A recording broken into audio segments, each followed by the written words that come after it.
Alô, Charla 10, a parada é a seguinte, peça sua forneria original, franquias espalhadas por todo o Brasil. Dito isso, O outro lado do clássico de sábado, pra gente falar dos dois, né? Até porque eu queria até falar com o Luiz que tá na mesa e tem uma... Mesmo que a gente veja tudo, mas não dá. E o Luiz torce pro Vasco, então tem esse conhecimento mais profundo. O Fluminense, como o Matheus falou no início, né? Você pega ali, estreia contra o Bragantino, um jogo duro, até porque o Bragantino é um adversário complicado. Eu até achava que o Bragantino, as duas rodadas complicadas de definir, mas eu antes, até naquele nossa tier list, eu fui que falei assim, não sei não, esse ano pode ser um ano que o Bragantino não figure lá em cima. Por conta muito do elenco, né, também, né? Mas ele tá buscando jogadores, provavelmente na janela deve fazer contratação, e é um time que é organizado. Você sempre, quando você vai ver um jogo do Bragantino, você sempre é apresentado a um colombiano novo, um equatoriano Usa novo. muito Você fala bem. assim, cara, quem é esse maluco? como diria o aí? Cantarelli, os Zelinhos. Os Zelinhos. Na ponta. Na mão de maluco. Os hurtados. Os hurtados. Coelhos. Eles usam muito bem esse mercado. E hoje, no Brasileirão, são 9 estrangeiros. Então, assim, eles administram muito bem isso.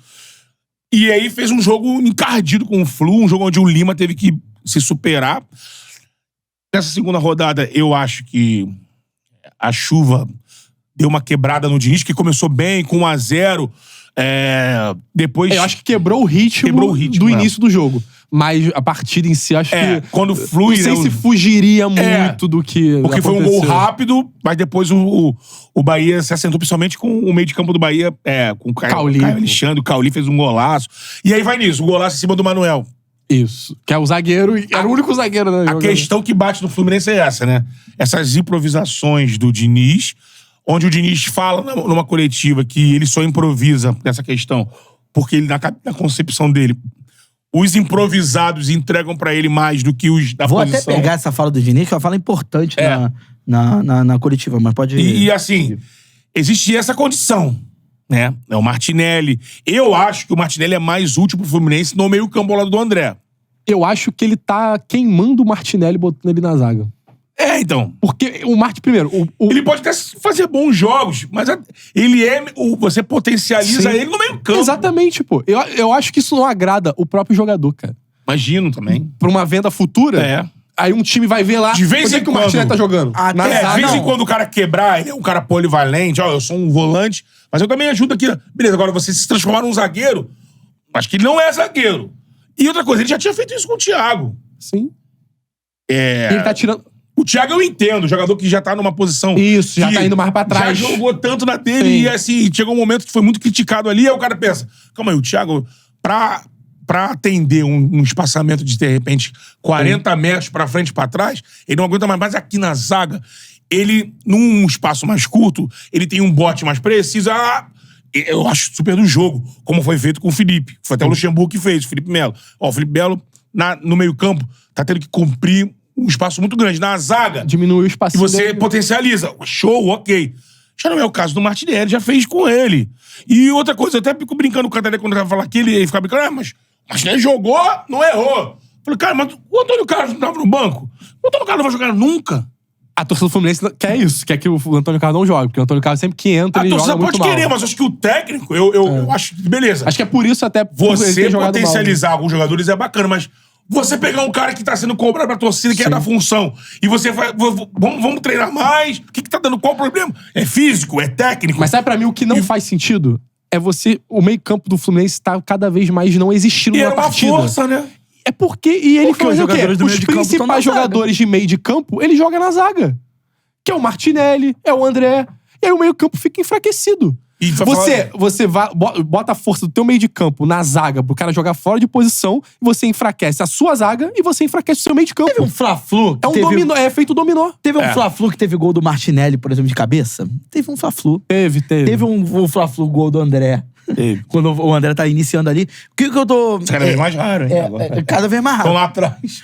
Eu acho, por exemplo, o André, a normalização do André na zaga, eu acho que ela faz com que o jogador fique no fim da fila por esses volantes de seleção brasileira, por exemplo. Eu acho que ele fica no fim da fila de uma venda. Por exemplo, de uma venda. Tá passando o tempo. Tá passando o tempo. Por exemplo, o Fluminense, cada vez mais raro o Fluminense abrir o placar.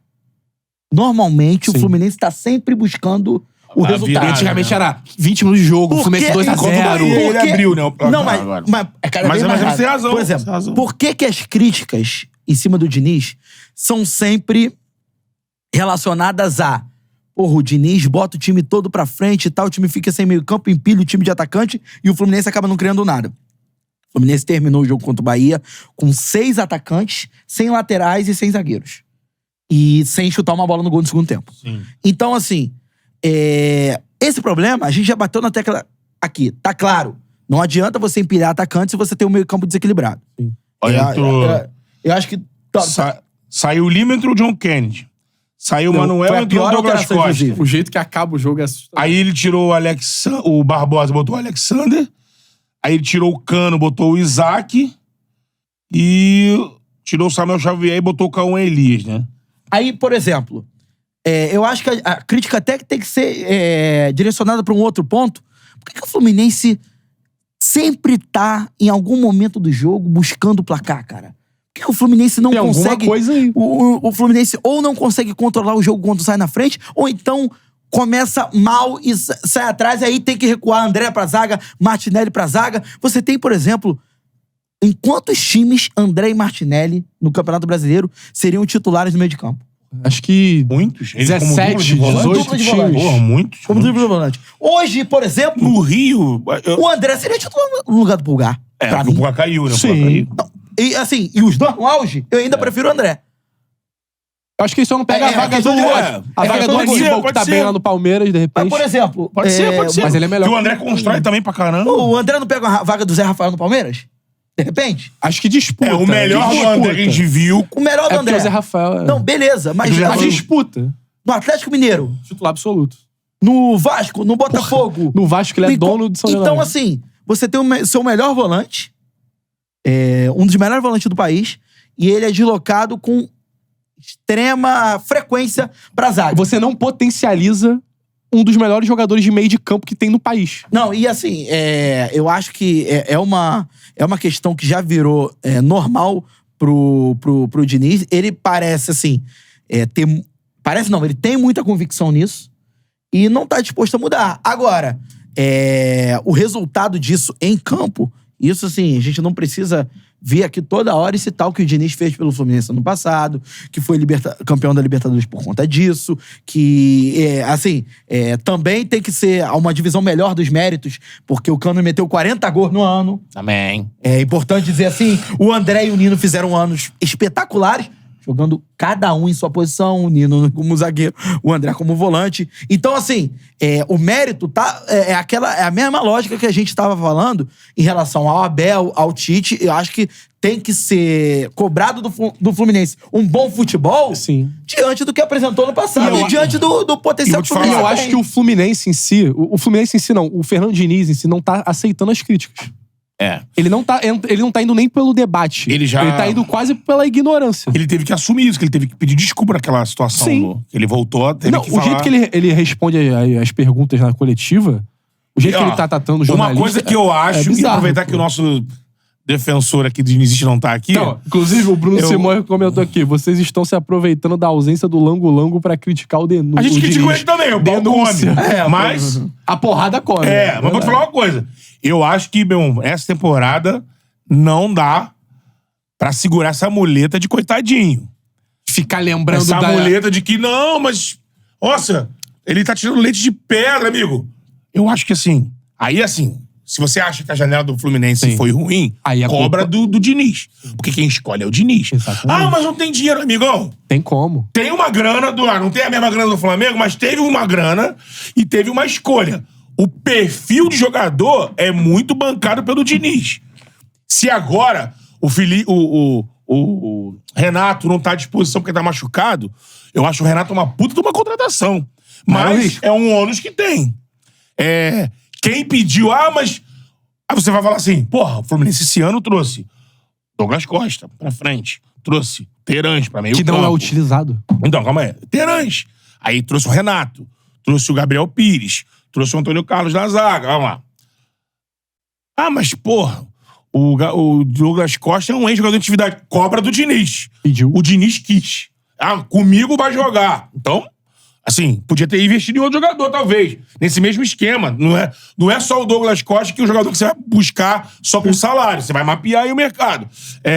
Ele tem o mérito, por exemplo, do Marquinhos, que ele conhecia do São Paulo. Foi pro Arsenal. Mas é um jogador que um perfil que é quase que isolado. Um jogador novo, sub-20, que ele... O resto é porque ele fala, não, comigo joga. Esse negócio é do caralho. Eu também acho, e sempre falei, com o esquema que o Diniz tem, é mais fácil de um jogador mais veterano ter ainda o seu last dance, seu último momento, porque ele é um time que, quando ele consegue colocar o seu estilo de jogo na plenitude, você encurta caminhos, o time é mais aglutinado, tá todo mundo muito mais próximo. Só que isso é quando o time tá encaixado. E você tem que ter alternativas pra quando isso não tá acontecendo. Aí, o Renato, é a mesma coisa. Eu também pensaria, dependendo do time que eu tivesse na mão. Mas tem que saber que, trazer o Renato aqui, mas de repente a gente vai ter que conviver com o Renato Renato e Ganso, quem vai jogar? E o Renato, às vezes, vai ficar fora no momento crucial. Apostou no Terence. O Terence, pelo que eu sei, ele tá sempre à disposição aí. Ele tava no banco. O Diniz não quer. Entre aspas, morreu no banco. Você não tem uma sequência com o Terence pra tentar, porque o Terence... foi o mais caro, né, de todos. Não é esse jogador todo amigão, mas o Terence, a gente já viu o Terence jogar bola. Ele não é velho. Será que Tira do Terence o futebol dele. Aquele negócio, não sei como é que tá a questão dos treinamentos, mas é algo que tem que ser resolvido internamente. Porque o Terence ontem no banco, na terça-feira, e não ser utilizado num jogo que o Fluminense precisa de criação. Colocou dois moleques da base na frente dele. Qual é, meu parceiro? Curtiu esse corte que você acabou de ver? Então se inscreva no Charla pra dar uma moral pro melhor podcast de esportes do Brasil. Tamo junto.